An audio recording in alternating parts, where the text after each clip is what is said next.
Hey guys, what's up? I am your co-host Blair, And I am your other co-host, Enoch. back for another episode. So this time, let's see, what type of episode is this? I feel like honestly, I feel like this could potentially be a B episode. No. But think about how many times we've explored this philosophy. We have really come upon a lot of this philosophy today You just because... want it to be a B episode, is what it is. I mean, okay, filter study, we haven't explored it, so it's probably more than likely a filter study episode. I see your point. I definitely do. Okay, But, filter study. But what is a filter study episode for all the audience who does not know what filter study is? field of study is where we kind of just dive into an area. A lot of times it's something that we kind of have expertise in or that we've kind of studied a good bit, and we just explore it, the different avenues of it, and just kind of share our thoughts about it. Okay, so that is a field of study episode. So, before we dive down into our field of study topic, we have to do our spiel. Exactly. So, if you're watching this on YouTube, subscribe to the channel. Like us, rate, comment. If you're listening to this on Instagram, go to the link, go to our YouTube, go to Apple Podcasts, go to Spotify, go to your podcast viewing platform of choice, and give us a check out. Give us a rating. Give us a comment. Tell us if we're good. Tell us if we're bad. Tell us you disagree with us. Tell us you agree with us. Tell us the things that you felt from this podcast. yes, that sounds great. Thank you, buddy. Okay, now time to get down to brass tacks. Tax, I got it this time. Brass tacks, guys. not taxes. Not taxes. What's our topic today? The topic today is selfishness. Good Wait. or bad? Selfishness. Selfishness. Obviously, it's bad. It's selfish. Really? You think so? It has to be bad. Are Selfish. you telling me that there is never a time where selfishness could be a good thing? That's just not how the American society works. Selfishness is always the worst. Okay. All right. So, explain to me your point of view of why that is what it is. Because we're supposed to live on a model of putting others before our own self, our own worth, we're supposed to be this society that is very altruistic in the sense of going out and not doing for oneself, but doing for others before we do for oneself. That's it. I think that there is a certain beauty to that. But do you think that there's a certain point of doing that, of like overextending yourself, where that becomes actually unhealthy? That's not how this works. Okay, well, give me... It doesn't matter about There's it. never a time. It doesn't matter about you. It doesn't matter. It doesn't matter about you and what you sacrifice for. It doesn't matter that, you're Tony Stark and you're not going to get to see your daughter 6 years old. It matters that you did the snap and you saved half the universe. Yeah. Or there were probably a million other ways that they could have defeated There are Thanos. a million other... Yeah, you're right. Actually, Doctor Strange saw one way. Okay. That was One his way. one way. And then do we know that did he explore all options or did he just get lazy when he got to the 13? He was like, I finally got one. Let's just go with this one. The first one he came to. Hey, if you went through 13 million, then you probably would stop at the first one too. Yeah, because you might not be another 13 million before you get to the second one. So Exactly. So what's your viewpoint on selfishness? Let's see. I think that selfishness gets a bad rap. I think that there are definitely bad things about selfishness, like when the car cut you off and it was just because they had no consideration of you or your safety. That's probably a selfishness that isn't conducive to anything that's actually good for either person, right? Mm-hmm. But when it comes to choosing to have some solitude or choosing to go and hang out with some people that maybe aren't necessarily the best for you, but maybe like you have a commitment with them of some sort, maybe solitude is actually the better thing, because one of these things may be building you up, you and your person, versus tearing you down so that you actually can contribute more to society or to your family or to the things that you love on this side, and you have less to contribute on the other. Okay. Well, we actually have two spectators right here. We do. So with the two spectators, selfishness, good or bad thing? Black or white? Very black or white topic. Good or bad thing? I don't think anything is black Okay, but for right here, That for is this not one, that is not an acceptable answer. Exactly. That is the right answer for me. Wait, is it a good or a bad thing, or should it be viewed as a good or bad thing? I think selfishness should be viewed in context of what is happening at that given time. So, in a sense that there's capacity to not be selfish is a bad thing, but when there is no capacity for self to be selfless, it's a good thing to be selfish. Interesting. Okay, And when so- you say capacity, do you mean capacity of the individual at that time? Yes, I think everyone has bandwidth to do X, Y, Okay. and Z, and once you've reached that limit, you can't go any further. So Okay, so to tell me if I'm wrong to sum up your answer, it's kind of more so self is important, and so that should be valued. However, when you get to a certain threshold, you can value other things, and it really is the person who kind of has to determine whether we should put self at the highest or put the collective good of the other people at the highest. Is that kind of what you said? Maybe, maybe not. that's kind of not what I said. Completely wrong over here. Completely wrong. I feel like there is a view upward, and then there's self and other people who have their self. So it's like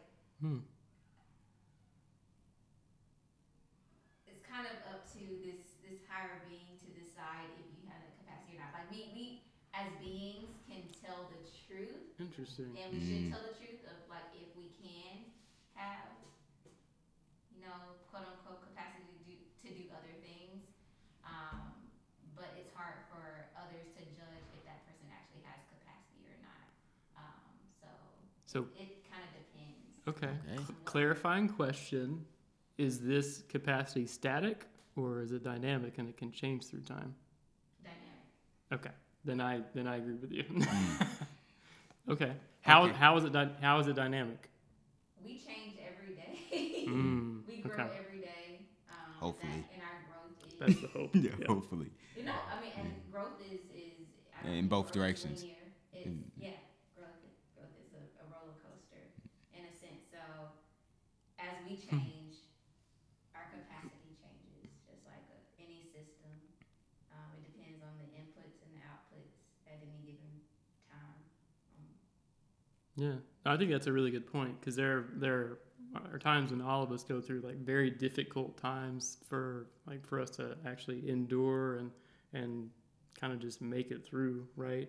And I think that your capacity for selflessness in those times is probably generally less than on the times where you're like kind of everything is going the right way and you can actually like kind of spread the wealth of what you're flourishing in. That was Danny speaking. She gave a great answer. Go Danny. Exactly. So we have another spectator who's shaking her head right now. But what are your thoughts? She shakes her head a lot. Yes, a lot. I agree with everything Danny said. And she gave the cop-out answer. Okay, so I think so. How, as a society, do we really view selfishness? I feel like that's because at the end of the day, when you're looking at principles of our beliefs, ethics, morality, we have the nature versus nurture argument, and a lot of the views that we have as selfishness comes from our surroundings. It comes from our parents. It comes from what our religion, what they're saying about it. So typically, what would a normal person believe about selfishness? Okay. So what society teaches us is to believe that selfishness is always a bad thing. That if you're doing it, then you are offering less than what you should. That you are not considering the people that are in your life, and that you are tearing others down. They literally want you to associate selfishness is tearing other people down. They want you to equate that.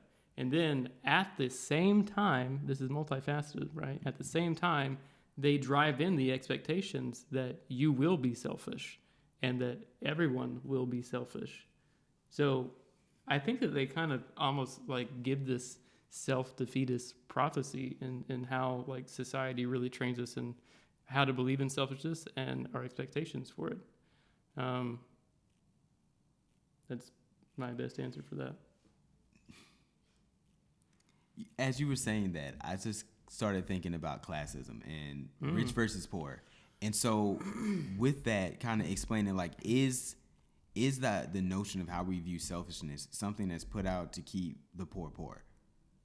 Meaning that, like, don't do for yourself, do for the collective good. Because who pays the majority of the taxes? Middle class people. Yeah. And at the end of the day, compared to rich people, middle class people are poor. And so the rich people are the one I'm doing for myself. I'm doing for me and my own. I'm getting all this money. Whereas this middle class notion is to, spread the wealth, do this and that. We need to be giving out and stuff like that. Again, we have a billionaire president who paid $750 in taxes. Billionaire president who paid $750 in taxes. I paid more in taxes than that. And how can I sign up for this $750 taxes? Why am I spreading my limited amount of wealth? Wealth is not even a good word to call it. Like, my limited amount of just income. Yes. When you actually have generational wealth that you can pay so much more and be able to help so many other people. If truly our society views selfishness as a bad thing, we would depend upon the people who have more to do more, to give more. Yeah. But in the society, it seems like we have given the loopholes, and then really the people who believe selfishness is such a bad thing are the people who don't have much to give, but they're giving away the little they do have. Yeah, and I think there may be an aspect of like conscience to that.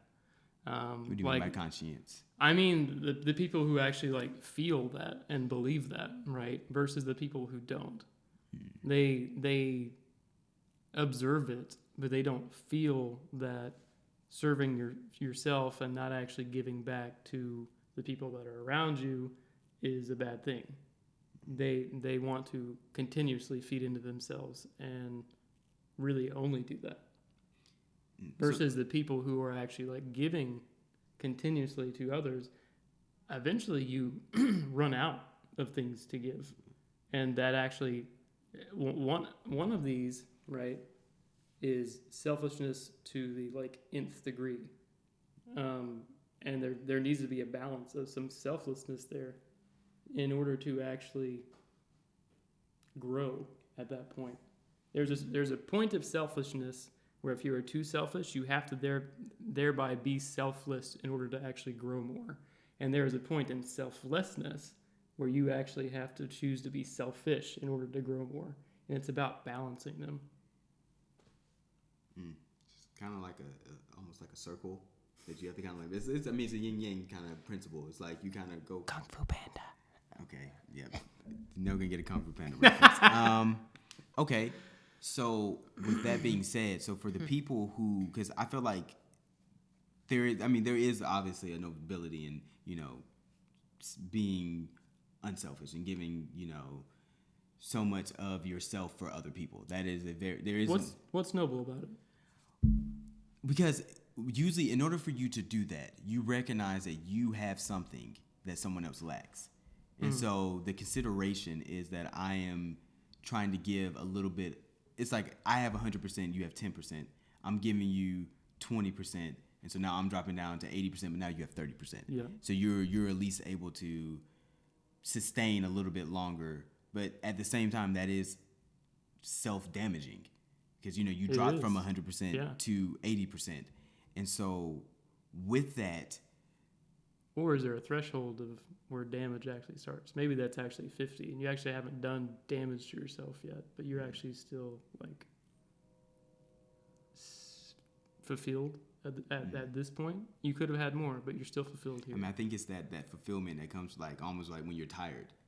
It's like, we've all studied for like a test or done something that like we didn't think we could do it, and then we're exhausted the next day, but we did it. You did it. I mean, but how much energy do you have? Like you're actually depleted at that point, but you feel good because I did it. You made the A on the test, but it's like you did do a lot to like it's finals week. Oh man, we both went to tech finals week. Christmas vacation, I slept the whole entire first week. There was a special name for that. Hell week. HELL. Right, Danny? Exclamation point. It was our spectator also went to Georgia Tech, and yes, there's a special place in hell that is called Georgia Tech. It's the 10th circle of hell. The 10th circle. Yeah. And I actually have something to add about nobility. I agree with that, and I think that part of why it is noble is because it involves you seeing the value in other people, and you have to find a place of humility within yourself in order to actually share that value, the value that you actually created with the value of others. So the one point that I would disagree with that is that when it comes down to seeing the value in others, it's like a lot of times I feel like we don't actually see the value in others. We assume the value in others. Like, people have to honestly be deserving of you to give so much. Because, like, I can go give myself to a whole group of people, and if it could do no good because they aren't receptive to me giving. So why did I even give? Right. It's like you want to give to the people who are going to receive it. You want to give to the people who actually are going to take this fish and not just eat it, but take this fish and learn how to fish themselves, so then that you don't have to come back and keep always pouring in. Right. Well, and in order to do that, you actually have to get to know this people, this situation, and see, are they in a place where they can appreciate it, or are they very far off from this and it's not something that they can actually benefit from. So that's why I think there's sometimes a shallowness to selfishness. It's like, just give. It's almost like, just give to this cause, and we trust that we're gonna do right by this amount of money you give, or just doing this and that. But like, there's a level of giving money, and then there's a level of going out and serving. Right. You can go, donate to a cancer society, but you can also go serve and help cancer patients. You can go, volunteer for the kids and read them books and entertain them. You can go with, like you said, there's levels to that unselfishness. That one's shallow. One is just, okay, I feel like I'm a good person, and I'm doing this to feel like a good person. And money is, like I said, money is needed. It's very needed, but it is definitely step number one. And to be fulfillment, there's definitely 9 other steps to get to that fulfillment, which is number 10. And like going out and really giving your time, and like giving hope, and giving like your laughs, giving smiles, and then broadening your perspective on what health is. Like, I used to serve like the homeless and like serving breakfast and stuff like that. And that just gave me just this different, like I said, I've never had to really, I've been blessed enough that I've never had to like be hungry. Yeah. Exactly. Like, my hunger was very American hunger, just like, I haven't eaten in 6 hours, but whereas with them, it's like there was this other level of appreciation. And then I also, just from television and society, I had a view of homeless people, but like, I saw people reading 1984. I saw them reading Brave New World. And I've had conversations with them. Like, one dude, graduated from Yale and had a whole degree from the Ivy League school, and just society just didn't, he just couldn't fit into society. So it was nothing like, wrong with him. It's just, in his mind, there was something wrong with society. Interesting. And that's related. One of the most brilliant conversations I ever had with anybody. And it's just like, but I wouldn't know that until I served them, and I got to know them, and there was like this veil of judgment that I removed for myself. And then that's the point where unselfishness is this noble practice that we all are trying to like achieve.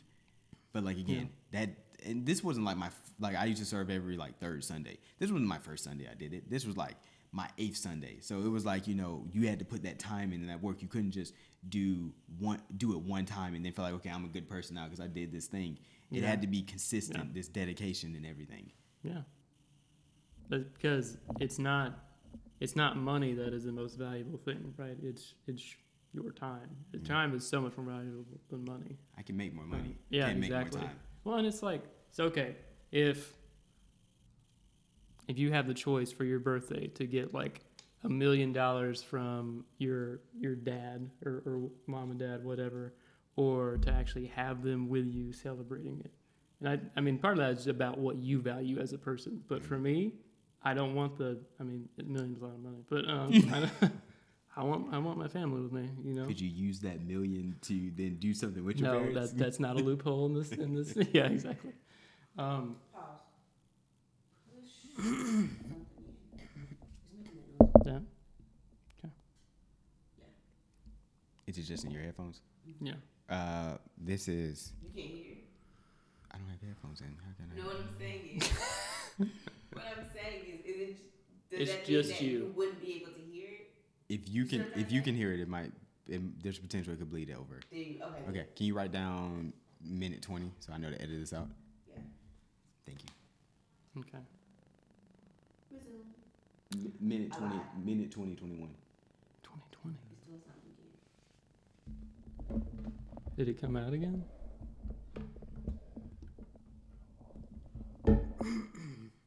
Yes. Okay. 2021. Pretty much 22. Okay. 20 to 22. And so I think that's actually part of what I mean about seeing the value in people, because you spoke about having to unveil, right? Mm-hmm. And actually look and see a person. So it's seeing their value means getting to know them. Yes. Yeah. So. And then, so on the counter side, there's also nobility in being selfish. Okay. Explain. So Preach. So with that is, we're all given a talents, gifts that we have, just naturally, and we have to develop those things. And with that time, it's time that I have to develop me. Like it can't be about my mom and my dad. It can't be about my friends. It can't be about my wife and my kids. I have to develop me in order for me to take these gifts and maximize it. Or else, why do we even have these gifts? Like, I'm supposed to use these gifts. Like, honestly, in order for me to get to the point where I can truly be unselfish, I have to maximize my gifts. Yes. Like, so for all the great examples of people who, we assume were like the greatest leaders, the Malcolm X's and Martin Luther King's of the world, they maximized their gifts. But that took, Martin Luther King graduated high school at 15. He graduated Morehouse at 18 years old. Like, I can imagine the amount of sacrifices he had to make and how he had to invest in himself. He probably said no to a lot of friends, probably said no to a lot of girls. He probably said no to a lot of things in order for him to get to that point. By 26, he was Dr. Martin Luther King, and he was leading the civil rights movement. And that's why when he dies at 39, he has 13 years of this prolific career. Because, imagine if he just graduated at normal 22, then he becomes a doctor at 30 and stuff like that. Then if he's going to die at 39, that becomes a lot less of a time frame. And then he's missed a march on Washington. He's missed a lot of great things, and we lose that movement and that leader. So it becomes in order for you to build up a path to truly be unselfish, to truly be the point where your unselfishness just matters to the greatest extent, you have to build up self. And I think a lot of times in society, we try to say that building up self is such a bad thing. It's what's wrong with taking a little me time? What's wrong with me decompressing and worrying about my mental state, worrying about this me, because I can't do anything if I'm not okay. Yeah. I completely agree. That is another aspect that is actually, I think, growing stronger at this point is awareness of mental health. The necessity to actually take time apart from maybe some of our obligations and our commitments in order to reset and make sure that we have what we need in order to continue actually being our best at those things. Wow.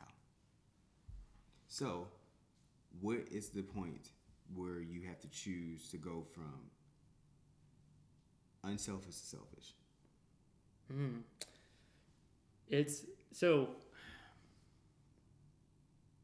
It's hard to say if there's actually a point in time. It's something that really requires a lot of self-reflection and introspection about where you are in this moment and actually what you need, what you want, what you're actually passionate about, what you're trying to bring to the world, and how you can actually do that and what that actually requires. I don't know if there's a good specific answer for that, but it's something that you have to, I think you have to realize the difference, and you have to use that difference in order to contribute how you want to do. See, I think so. The question I asked is unselfish to selfish. Mm-hmm. I think when you're at that point, it has to be, do you actually want to help people? Like you said, we can all say, do we want to help people, but do you actually want to help people? Right. Do you because to help people, it's great, it's noble, it's all those great things, but it requires a level of strain that it's gonna take a toll. Right. Because people were in these situations, and a lot of times we've been conditioned to be in these situations. So we have to unlearn. And Yes. to me, unlearning is the hardest thing. Like, honestly, I can probably trace back, like, 99% of our problems come to something that we learn. And No they doubt. become our foundational, like, psyche. So Right. they're who we are. These are, like... They we are learn- identity they are- level, yeah. Exactly. Expectations that we have of ourselves. Exactly. So now you have to unlearn who you are. Yeah. Even me saying that just sounds hard. It sounds almost impossible. There's actually an intense amount of pain in order to do that. There's cognitive dissonance, right? And then there's like psychological like tearing of yourself. Like you're literally tearing a piece of you away because you're recognizing that this is actually holding you back from the person that you want to be. That's kind of crazy. It's very crazy. And But so, what I really love is that you brought up you have to want to help, because I think a lot of us have that natural drive to help people, but you also have to be looking within yourself and seeing where you are on that like meter that you have. Are you at the full point or at the half point, or are you empty? Because once you get to the empty on wanting to help, you actually can't help anymore. yeah. Whether you're like going through the motions to do it is another thing. But if you don't have that want, then you actually no longer have the ability to do it, is what I would argue. So I mean, so that's the thing. So if you have that want, then you can get to the point where you can, because you have to transfer now that I have in the back of my mind this unselfish notion that I want to be and things I want to accomplish. But now I have to build up myself, because what happens is you got to be strong. It's almost like, you know, the Disney version of Hercules. Like when he realizes he wants to like become a god and stuff like that, like he has to go into the training montage. He has to like learn all this stuff, and it's literally just about him. There's nothing else. He's not. He leaves his parents, who have loved him and raised him as a son. He leaves both of them, and he goes on his own personal quest to become the greatest version of Hercules. And like that takes, I mean, like I said, that takes a level of just of sacrifice that it's for you to become this hero. Because his goal is to become a hero at the end of the day, and then to become, you know, a person who is going to be able to save a group of people. And he doesn't truly become a hero, which is great, until he actually self-sacrifices himself for another person who he truly loves, because he truly wanted to help her. Right. Meg. You know, And my favorite Disney love stories.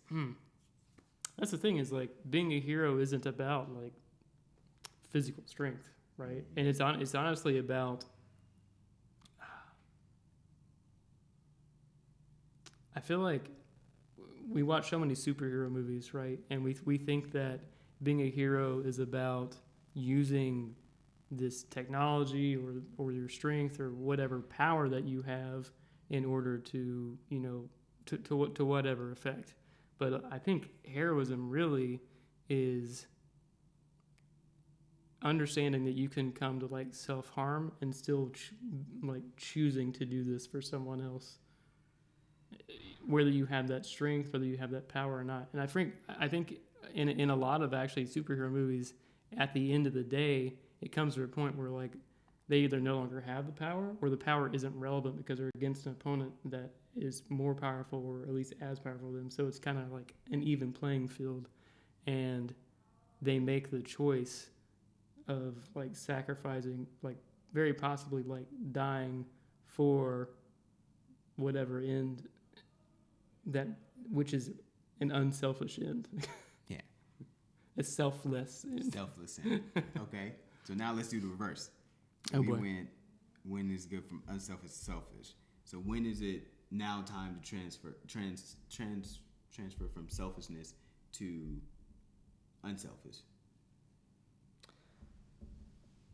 I think it's when you, not necessarily, so kind of using this bar analogy again, like when you feel yourself getting to a point where you can actually like give at mostly full strength, that's the time to do it, because you realize that you have these things that you're able to give at that point, and that when you actually have things to give, that's the time to give them, as simple as that may seem. Yeah. I would say it's when you find love.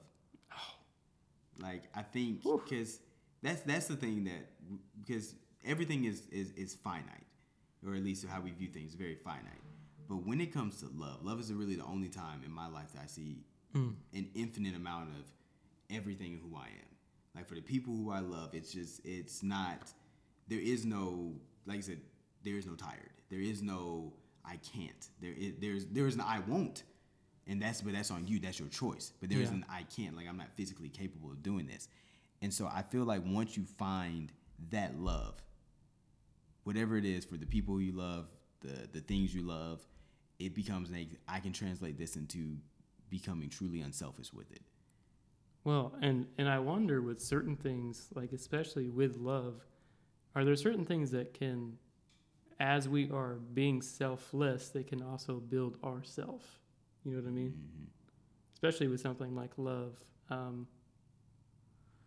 I mean, when I have been in love before, actually I think I felt at my strongest, and it was when I was making sacrifices for this person. And really being as selfless as I possibly could. Like, you know how you were there with me, and I stretched myself like past limits yes, I didn't know buddy. were there. And honestly, things that she like still doesn't even know that I did to this day. And I did so much. I forgot some of the stuff I did, man. Like, but I just know I know it was there. But it built me. It took me to a level of Blair that I didn't know existed. And it really allowed me to see what was possible for me to actually give. And it instilled a passion and a want in me to continue to give that. Okay, are you ready for this? Oh, no, probably not. So, I think, I'm not 100% sure, but I believe that when you're living life in its most fulfilled way, there is no unselfish or selfish. They're one and the same. Agreed. That literally you're at every single moment you're doing for self and you're doing for the people who you love. Right. And that kind of goes back to like what we mentioned a few minutes ago, was that it's about balance. And when you actually are at that point, you are perfectly balanced without even trying. It just is. You be, right? Mm-hmm. It's being. I told you this was a B episode. It's a B episode, isn't it? We can do a mix. We can do a field of study and a B. Perfect. Okay. That was a good one. Okay, so I feel like this brings us to our next segment of the podcast. Our favorite segment. Film, television, books, any type of media. So relating this, do you have a good topic for how we relate this to film? I know this is usually what I do. So let's see. Okay, what is the greatest transformation in character in a movie or a television show in which the character started out one way and it became another way? And we cannot use Marvel. Avengers. Okay. We cannot use Marvel. They had 19 movies to do it. It's just unfair at this point. Fair enough. And literally each of them had that change. Like, pretty much, yeah. Okay.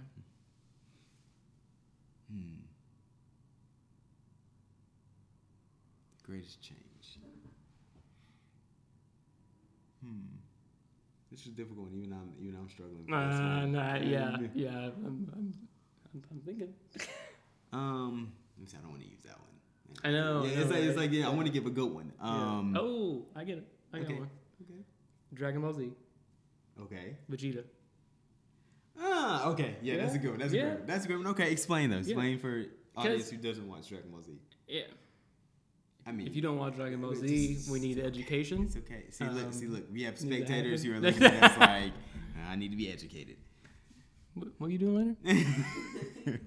I have them on my computer. we can do it. Anyways, Vegeta and Goku, they're basically brothers. I mean, they're Saiyans. Of the race, yeah. Yes, exactly. And I feel like in the beginning, Vegeta is really just like completely out for himself and for the glory of himself. Maybe Saiyans to a degree, but there was also just like glory for Vegeta, aside from being a Saiyan, like at all. And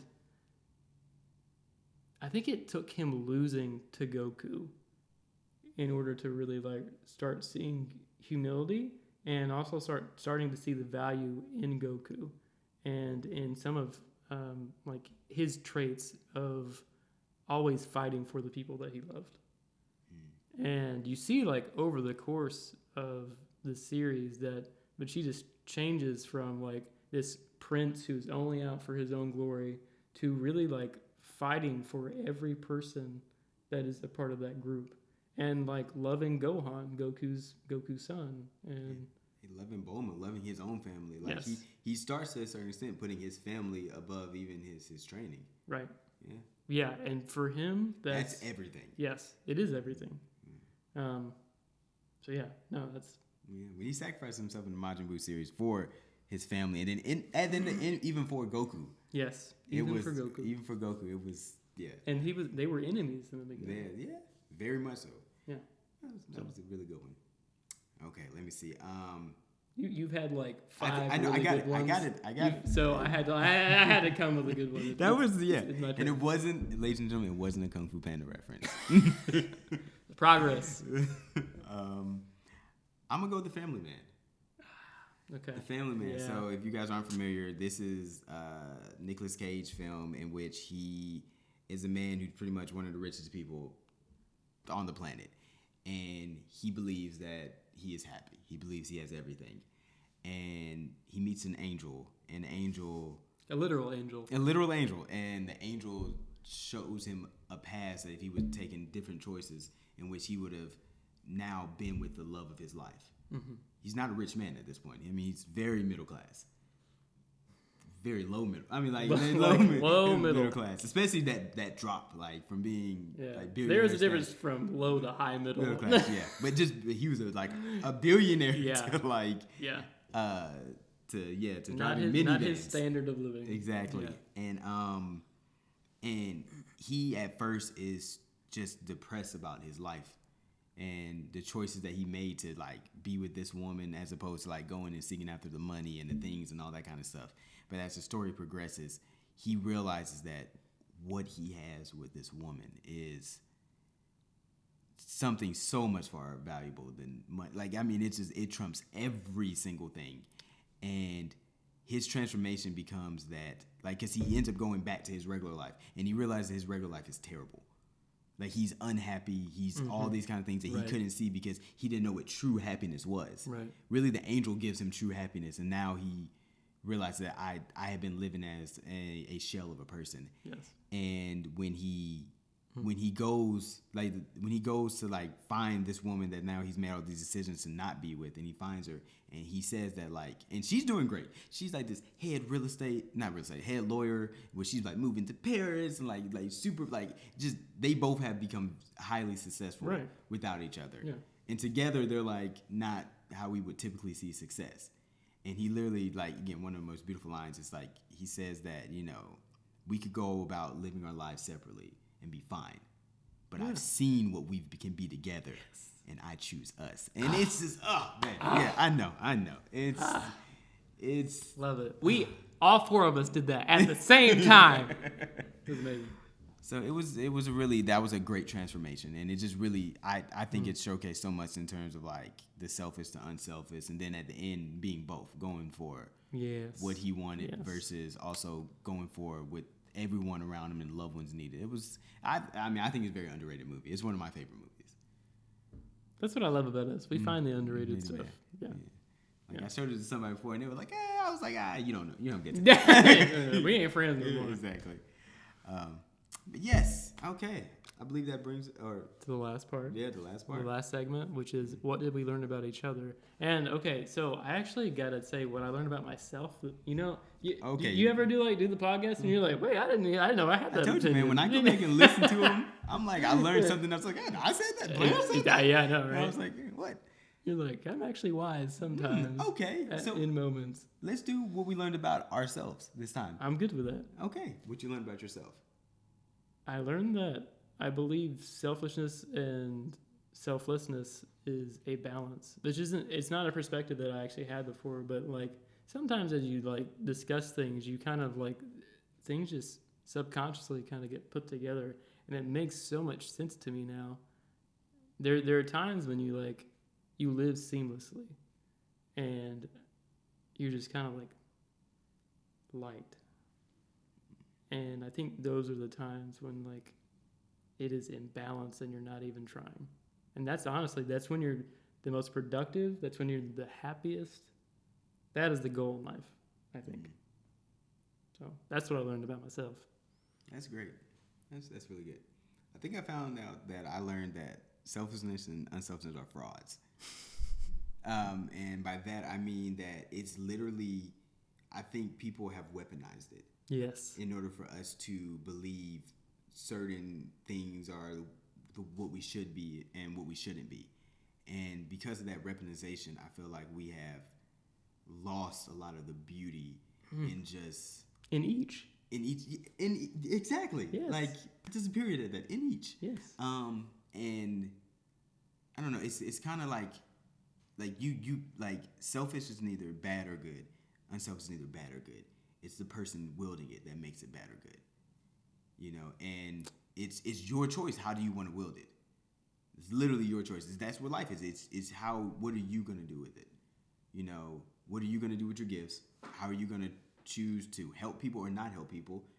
You know, because again, giving someone help when you don't have it to give can hurt more than it helps. Yes, it can hurt both of you. Both of you, yes. And sometimes the noblest thing is you not giving help.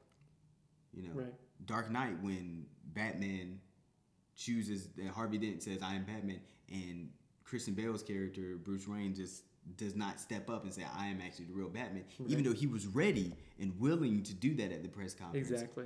But him just not doing that, there was a level of him helping out more people by just not. Right. And so it's like, it's something not to be taken lightly. And I think we have put it as something that's so simple in society, when it's a very complicated notion that it should be explored. And we probably need to unlearn a lot about how we view it. So much. With therapy, right, Peggy? Mm-hmm. We are great advocates of therapy here. Yes. There are things that other people can help you find that it's so much harder or maybe impossible to find yourself. Very true. So it's something to consider, at least. I think we're both, everyone probably that ever comes in the set, but I know that we are both very passionate about you choosing your own way, you finding your choice and deciding who you want to be. So we hope that you use this podcast to kind of fuel your way and give you different ideas to actually like help you along that path. So like, subscribe, comment, share. Join us. What do you think about selfishness? Are we completely off put? Did we capture it? Did we do the thing, or did we not? I feel like we did well today. Yeah. I felt it. I did. We hope you felt it too. Exactly. So, as always, I'm Enoch. I'm Blair.